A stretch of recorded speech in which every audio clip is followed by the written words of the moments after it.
বুঝিয়ে মাইনে দেবে কে? আর একটা টিউশনি নেব।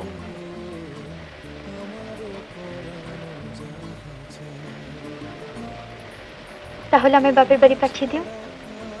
কেন?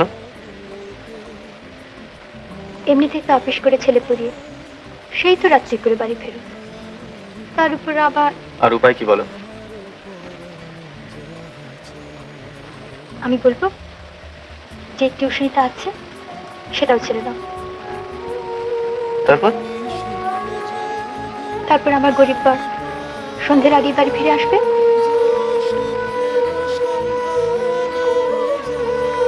আর আমার কোনো অনুশোচনা থাকবে না। তুমি সুখ যদি নাহি পা